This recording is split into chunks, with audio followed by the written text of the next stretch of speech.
that the schedule for them is very favorable, that it's sort of easy. So I got to ask you here, they might be set up for success. They might be onto something, these fans. Look at this down the stretch. Big deal or no big deal that the Ravens don't have to play a 2019 playoff team after Week 11 this season. Yeah, I'm looking at the schedule. You look at those last 4 games, Browns, Jaguars, Giants, Bengals. I would think win, win, win, win if you're a team that went 14-2 the year before. My issue is, are they going to be able to get through that gauntlet early in the season? I see Steelers at Steelers for Thanksgiving. I see a Cowboys team coming to see them on prime time.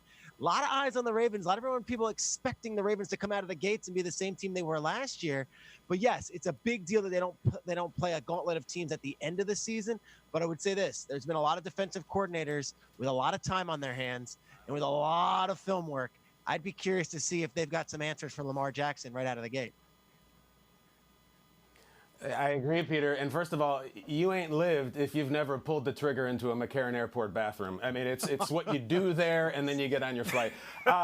Listen, this is not a big deal. That I have not done. There's so many funny, freezing cold takes today. There's so many. For example, last year, I looked it up, the day after the schedule release, Peter went on this long monologue about how the Raiders have a 49-day road trip away from home, and it was really well thought out and everything. You know, the Raiders were sitting at 6-4. They were fine. I had the worst take last year by far. I said, you know, the Falcons' first 9 games are all in dome stadiums. I think they're going to be cruising. The Falcons were 2-7.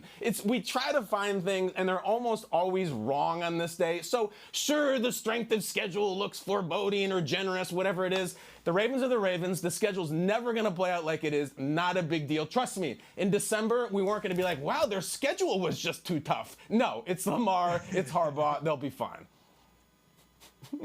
I hear what you're saying, Kyle, but I agree with Peter on this one. When your schedule towards the end of the year is a little bit lighter, you have a better chance of finishing strong. When teams don't finish strong, we say something in sports, they limp through the finish line. And that's fitting because that was the Ravens last year. And in the figurative sense and also in the very literal sense, they were limping through the finish line. At the end of that season, when Mark Andrews, the tight end, started limping and then Mark Ingram limped off the field, we were all pulling our hair out saying this is the worst thing for this team. So you hope in a sense that you're playing against different teams towards the end that might not be as tough as the beginning of the season, that you can rest those guys that you so desperately need in the playoffs. This is a big deal for the Ravens.